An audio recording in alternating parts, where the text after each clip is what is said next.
पेशे खिदमत है कहानी शाही नजूमी। किसी शहर में एक गरीब आदमी रहता था। वो सारा दिन फेरी पर शहर में चीजें बेचता था और शाम को थका हारा घर में वापस पहुंचता था। इस मेहनत के बावजूद इसके घर की हालत सुधरती नहीं थी।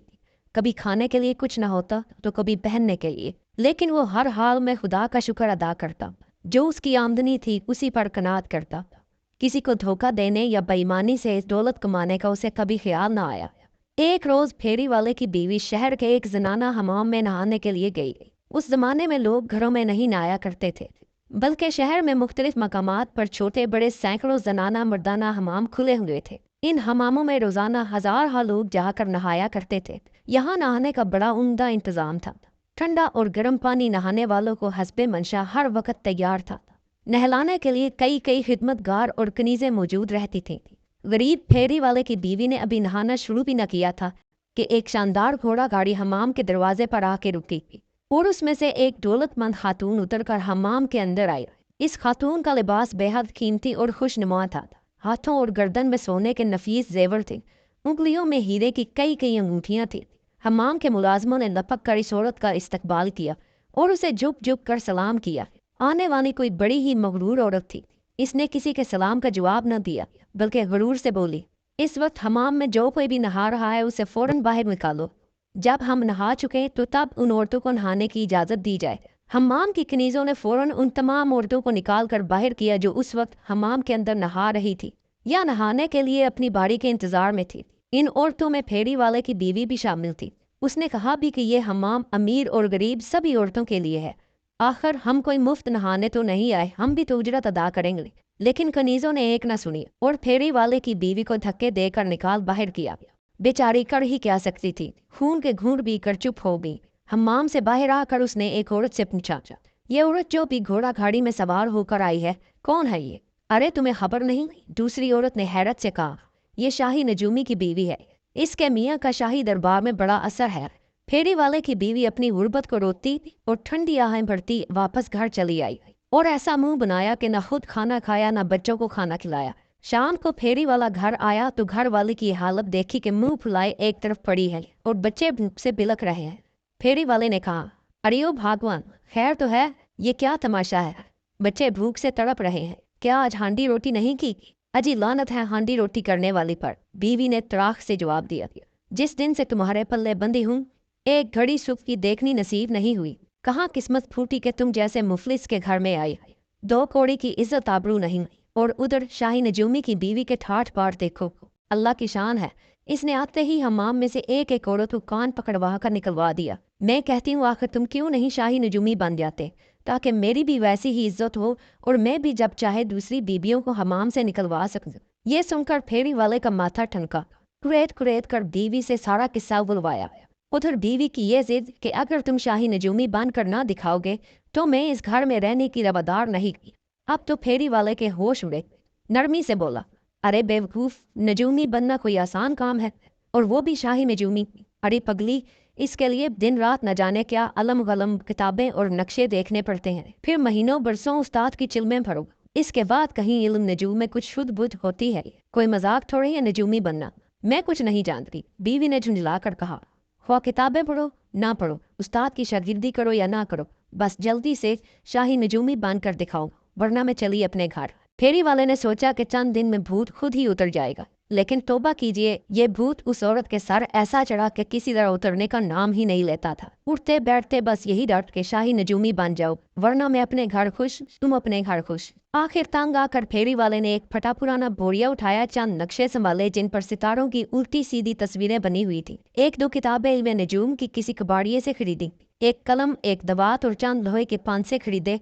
फिर ये सब चीजें बोरिए पर सजाकर बाजार में जा बैठा। सामने एक तख्ती पर यह इबारत लिखवा दी, खानदानी नजूमी आपकी किस्मत का तमाम हाल फौरन बताएगा, आजमाइश करके देखिए। इत्तेफाक की बात है, इस बेचारे ने अपना ठिया ठिकाना उस जगह बनाया था जहां औरतों का वो हमाम था, जहां से इसकी बीवी को बेइज्जत करके निकाला गया था। उस रोज बादशाह की बड़ी बेटी नहाने के लिए हमाम में आई। नहाते वक्त उसने उंगली से हीरे की एक अंगूठी उतार कर अपनी एक खादमा को दी ताकि वो हिफाजत से उसे संभाल के रखे। खादमा ने हमाम की दीवार के एक नन्हे से सुराख में ये अंगूठी रख दी और निशान के तौर पर अपने सर के बालों का एक गुच्छा भी उस सुराख में फंसा दिया। इसके बाद वो शहजादी को नहलाने के काम में लग गई। उस जमाने में अमीर जादियों और शहजादियों का नहाना भी ऐसा ही होता था कि सुबह से शाम तक हमाम में रहती थी। उस शहजादी ने भी नहाने में कई घंटे लगा दिए और जब जी भर गया तो अपनी कनीज़ों और नौंदियों को हुक्म दिया कि हमारे कपड़े और जेवर हाजिर करो। तमाम कनीज़ों ने शहजादी का शाही लिबास और सब जेवर फौरन हाजिर कर दिए। आखिर में शहजादी को अंगूठी याद आई। उसने जिस कनीज़ को अंगूठी दी थी उससे कहा, हमारी अंगूठी कहाँ है? वो अभी तक पेश क्यों नहीं की गई? जल्दी अंगूठी लाई जाए। खुदा की कुदरत के उस कनीज को याद ही न रहा कि उसने शहजादी की अंगूठी कहाँ रखी थी। बदहवास होकर इधर उधर तलाश करनी शुरू कर दी। सारा हमाम छान मारा, एक एक चीज की तलाशी ली, लेकिन अंगूठी न मिली। अब तो शहजादी के गुस्से की हद न रही। उसने इस कनीज से कहा, अगर सूरज गुरूब होने से पहले पहले अंगूठी हमारे हुजूर में पेश न की गई तो तुम्हें कैद खाने में डाल दिया जाएगा। ये हुक्म सुनकर बेचारी कनीज के औसान खता हो गए। रोती हुई हमाम से बाहर भागी। अचानक उसकी नजर सामने ही बैठे खानदानी नजूमी पर पड़ी। गर्जमंद दीवाना होता है। कनीज को कुछ और न सूझा तो वो सीधी नजूमी के पास गई और रोती हुई कहने लगी, ए नजूमी, खुदा के वास्ते मेरी मदद करो। जल्दी से हिसाब किताब लगा कर बताओ कि मैंने शहजादी की अंगूठी किस जगह रखी है। अगर सूरज डूबने से पहले पहले अंगूठी का पता ना लगा तो मुझे कैद खाने में डाल दिया जाएगा। बेचारे नजूमी को आता जाता तो कुछ नहीं था। यूं ही झूठ मूठ कलम दवात उठाकर कागज पर आड़ी तिरछी लकीरें खींचने और ऊट पटांग हिंसे लिखने लगा।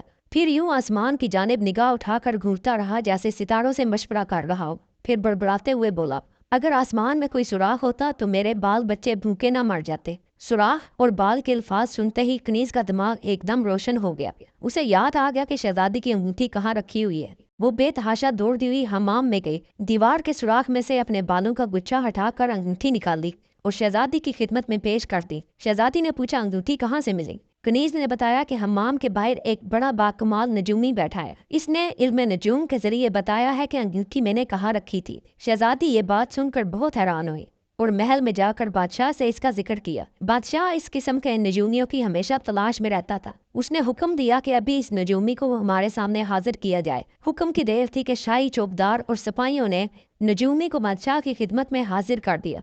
बादशाह ने कहा, ए नजूमी, हमने शहजादी की ज़बानी तेरे कमाल का हाल सुना। ऐसे फनकारों की हमारे यहाँ बड़ी कदर होती है। आज से हमने तुम्हें दरबारी नजूमी का ओहदा बख्शा। 500 रुपये तनख्वाह होगी। एक घोड़ा और खिलत शाही भी अता किया जाएगा। अब तुम जा सकते हो। जब कोई मुश्किल मसला दरपेश होगा तो तब तुम्हें याद किया जाएगा। नजूमी बादशाह को सलाम करके रुखसत हुआ और सीधा अपने घर पहुंचा। इस ख्याल से अंदर ही अंदर डर रहा था कि अगर आजमाइश का वक्त आया तो क्या करेगा। उसे तो नजूम की अलफ बे का पता नहीं था। उसने अपनी बीवी को यह खबर सुनाई कि बादशाह सलामत ने उसे आज से दरबारी नजूमी का ओहदा अता किया है। 500 रुपये तनख्वाह मुकर्रर की है। इसके अलावा एक घोड़ा और दरबारी लिबास भी अनायत हुआ है। तो बीवी खुशी से उछल पड़ी। उसने कहा, देखा, मैं ना कहती थी कि नजूमी बन जाओ। अब कैसी इज्जत होगी सारे शहर में तुम्हारी। हर शख्स तुम्हारे रोब में रहेगा और लोग तुम्हें झुक झुक कर सलाम किया करेंगे। अब मैं भी शाही नजूमी की बीवी की तरह शानदार घोड़ा गाड़ी में सवार होकर हमाम जाया करूंगी और वहाँ जितनी घटिया दर्जे की औरतें होंगी उन सब को निकलवा कर खुद नहाया करूंगी। कितना मजा आएगा जब हमाम की सब कनीजें मेरी खुशामद करेंगी और इनाम लेने के लिए मेरे आगे पीछे फिरा करेंगे। बीवी तो इन ख्वाबों में खोई हुई थी और उधर मियाँ नजूमी के हाथों के तोते उड़े हुए थे। जानता था कि अगर बादशाह की आजमाइश पर पूरा ना उतरा तो फिर जल्लाद की तलवार होगी और इसका सर। बादशाह तो सजाए मौत ही देगा। इसी फिक्र में रोज बरोज बेचारे नजूमी की जान होने लगे।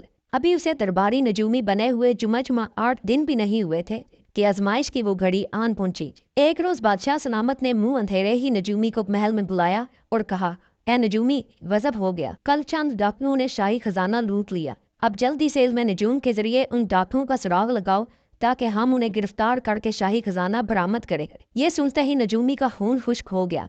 टांगे थर थर कांपने लगी और चेहरे का रंग हल्दी की तरह पीला पड़ गया। उसने बादशाह से कहा कि हजूर, इस काम के लिए मुझे कुछ अरसे की मोहलत चाहिए। बादशाह ने कड़क कर कहा, इस काम के लिए तुम्हें जितने दिन की मोहलत चाहिए तलब कर लो। इस मुद्दत के अंदर अंदर तुम्हें डाकुओं का पता निशान मालूम करना है। अगर तुम इस काम में पूरे उतरे तो हम तुम्हें माला माल कर देंगे और अगर नाकाम रहे तो तुम्हें सूली पर लटका दिया जाएगा। अब तुम बताओ कि कितनी मोहलत दरकार है। हुजूर, मुझे 40 दिन की मोहलत अता की जाए। नजूमी ने कांपती हुई आवाज में कहा, खुदा की जात से उम्मीद है कि मैं इस मुद्दत में डाकुओं का सुराग लगा लूंगा। तुम्हें 40 दिन की मोहलत दी जाती है। बादशाह ने कहा, अब तुम जा सकते हो। नजूमी गिरता पड़ता घर वापस आया। इस वक्त उसे अपनी बेवकूफ बीवी पर बड़ा ताव आ रहा था। जिसने उसे अच्छा खासा फेरी का काम छोड़कर शाही नजूमी बनने पर मजबूर कर दिया था। इसका बस चलता तो बीवी को कच्चा ही चबा जाता, लेकिन अब पछताए क्या होत जब चिड़ियां चुग गईं खेत। उन कमबख्त डाकुओं का पता लगाना नजूमी के बस की बात न थी। जिंदगी से सख्त मायूस होकर नजूमी ने मिट्टी का एक मर्तबान उठाया और इसमें खजूरों की 40 गुठलियां डालकर बीवी को बोला, अरे ओ नेक वक्त, अब हर शाम इस मर्तबान में से एक गुठली निकाल कर मुझे देती रहना। जब 40 दिन पूरे हो जाएंगे तो इस मनहूस शहर से कहीं और भागने की कोशिश करेंगे ताकि जान बच जाए। ये सुनकर बीवी घबराई और पूछने लगी कि किस्सा क्या है। तब नजूमी ने सब अहवाल कह सुनाया। अब तो बीवी के पैरों तले की जमीन निकल गई, लेकिन बेचारी रोने धोने के सिवा और कर ही क्या सकती थी। एक अजीब इत्तेफाक ये हुआ कि जिन डाकुओं ने शाही खजाने पर हाथ साफ किया था उनकी तादाद भी 40 थी, और उन्हें मालूम हो चुका था कि बादशाह ने अपने एक नजूमी को हुक्म दिया है कि 40 दिन के अंदर अंदर डाकुओं का पता निशान मालूम करे। यह हुक्म सुनकर डाकू बहुत परेशान हुए और सोच रहे थे कि शाही नजूमी सुलह बड़ा काबिल है, ऐसा ना हो कि वो अपने इल्म की मदद से हमारा सुराग लगाकर बादशाह को बता दे। चुनाचे पहली रात ही उन 40 डाकुओं में से एक डाकू चुपके से नजूमी के मकान की छत पर चढ़ गया ताकि मालूम हो सके कि नजूमी क्या कर रहा है। अभी डाकू को छत पर चढ़े थोड़ी देर ही हुई थी कि नजूमी की बीवी की आवाज आई। वो अपने मियाँ से कह रही थी, ये लो उन 40 में से एक। उसने 40 गुठलियों में से एक गुठली अपने मियाँ को देते हुए ये जुमला कहा था, लेकिन उधर डाकू के औसान खता हो गए। वो जल्दी जल्दी छत से उतरकर अपने सरदार के पास गया और बुरी तरह हाँपते हुए बोला, मारे गए। जब मैं नजूमी के मकान की छत पर छुपा हुआ था तो बीवी ने अपने मियाँ को बता दिया कि ये लो ये है 40 में से एक। नजूमी तो नजूमी, उसकी बीवी भी ये फन जानती है, वरना उसे मेरे बारे में कैसे पता चलता। ये सुनकर डाकुओं का सरदार और भी फिक्रमंद हुआ। अगले रोज शाम के वक्त सरदार ने अपने 2 आदमी नजूमी के मकान की छत पर भेजे और उन्हें हिदायत की कि जो कुछ नजूमी और उसकी बीवी आपस में बातें करें वो आकर उसे ठीक ठीक बताएं। दोनों डाकू मकान की छत पर चढ़े और दुबक कर एक कोने में बैठे रहे। इतने में औरत की आवाज उनके कान में आई। वो अपने शोहर से कह रही थी, ये लो 40 में से 2। ये सुनते ही दोनों डाकू सर पर पैर रखकर भागे और सरदार को बताया कि नजूमी की बीवी को हम दोनों के बारे में मालूम हो गया था और उसने फौरन अपने मियाँ को बता दिया। रोजाना ऐसा ही होने लगा। आखिरकार 40वीं शाम आई। उस रोज डाकुओं के सरदार ने फैसला किया कि खुद नजूमी के मकान की छत पर जाएगा और अपने कानों से मियाँ बीवी की बातें सुनेगा। वो नजूमी के मकान की छत पर चढ़ा और दुबक कर बैठ गया। उस रोज मर्तबान में आखिरी गुठली बाकी रह गई थी और इत्तेफाक से ये सब गुठलियों से बड़ी और मोटी थी। थोड़ी देर बाद सरदार ने सुना नजूमी की बीवी कह रही थी, ये लो अब आखिरी है और इसके बाद काम खत्म, बस यही सबसे वजनी समझो। ये सुनते ही डाकू के सरदार ने धम से मकान में छलांग लगाई और जाते ही नजूमी के पांव पकड़ लिए। दोनों मियाँ बीवी खौफजदा हो गए। ये आदमी एकदम कहाँ से आन उदा। अभी नजूमी कुछ कहने भी न पाया था कि डाकू का सरदार गिड़गिड़ा कर बोला, जनाब मैंने ही अपने साथियों समेत शाही खजाना लूटा था, लेकिन आपने इल्म नजूम के जरिए आखिरकार हमारा सुराग लगा ही लिया। मैं सारा खजाना वापस करता हूँ, लेकिन आप बादशाह सलामत को हमारा पता या निशान न बताएं। हमने वो सारा खजाना जंगल में बढ़ के सबसे बड़े दरख्त के नीचे दफन कर रखा है। बादशाह को इतला दे दीजिए और खुदा के वास्ते हमारी जान बख्शी कराइए। और यूं शाही खजाना बरामद हो गया। बादशाह बेहद खुश हुआ और नजूमी को बहुत इनाम दिया। फिर इसने हुक्म दिया कि आइंदा से दरबार में एक कुर्सी नजूमी के लिए भी रखी जाएगी। लेकिन नजूमी अपनी इस इज्जत अफजाई पर खुश न था। भला वो खुश कैसे हो सकता था? जानता था कि बकरे की माँ आखिर कब तक खैर मनाएगी, कभी न कभी तो छुरी तले आएगी। एक रोज बादशाह अपने लाओ लश्कर समेत जंगल में शिकार खेलने गया। नजूमी भी इसके साथ था। नजूमी का कद छोटा होने की वजह से बादशाह ने उसे टिड्डे मियाँ का खिताब दे रखा था। शिकार खेलते खेलते बादशाह को एक शरारत सूझी। चुपके से एक टिड्डा पकड़कर मुट्ठी में बंद कर लिया और नजूमी को अपने पास बुलाकर पूछा, बताओ हमारी मुट्ठी में क्या है? ना बता सके तो तुम्हारा सर कलम करवा दिया जाएगा। नजूमी लरस गया। एक नजर बादशाह पर डाली, फिर अपनी जिंदगी से मायूस होकर बोला, लो टिड्डे मियाँ, अब तुम्हारी जान बादशाह की मुट्ठी में है। इस मर्तबा बचकर कहाँ जाओगे? ये सुनते ही बादशाह ने कहका लगाया और मुट्ठी खोल दी और टिड्डा उड़ गया। नजूमी इस अजीब इत्तेफाक पर हैरान हुआ और दिल ही दिल में खुदा का लाख लाख शुक्र अदा किया कि जान बच गई। घर वापस पहुंचकर नजूमी ने सोचा कि आखिर कब तक मैं अपने आप को बचाता रहूंगा। कोई दिन ऐसा जरूर आएगा जब मैं बादशाह के सवालों के जवाब न दे पाऊंगा और फिर मुझे सख्त सजा मिलेगी। लिहाजा बेहतर यही है कि इस पेशे से ही तौबा कर दो। लेकिन बादशाह की नौकरी छोड़ना कोई खाला जी का घर न था कि एकदम जाकर इस्तीफा दे दे और कह देता कि हजूर मैं अब नौकरी नहीं करना चाहता। ऐसी गुस्ताखी बादशाह बर्दाश्त नहीं किया करते। फिर क्या किया जाए, ये सवाल उसे परेशान कर रहा था। कोई तदबीर इसके जहन में नहीं आती थी। एक दिन वो नहाने के लिए गुसल खाने में गया तो यकायक एक निराली तरकीब उसके दिमाग में आई। क्यों ना मैं पागल बन जाऊं, इस तरह बादशाह खुद बखुद मुझे नौकरी से जवाब दे देगा। चुनाचे वो गुसल खाने से नंगा ही निकलकर बाजारों और गलियों में से भागता हुआ सीधा शाही महल में जा घुसा। बादशाह अपने कमरे में आराम कर रहा था। पहरेदार नजूमी को रोकते ही रहे, लेकिन वो धड़ाक से बादशाह के कमरे का दरवाज़ा खोलकर अंदर गया और सोए हुए बादशाह को गोद में उठाकर कमरे से बाहर निकल गया। अभी बादशाह नजूमी की इस बदतमीजी और गुस्ताखी के बारे में कुछ कहने भी न पाया था कि धड़ाम से कमरे की छत गिर गई। अगर बादशाह को वहां से निकलने में थोड़ी सी भी देर होती तो छत इस पर आन गिरती।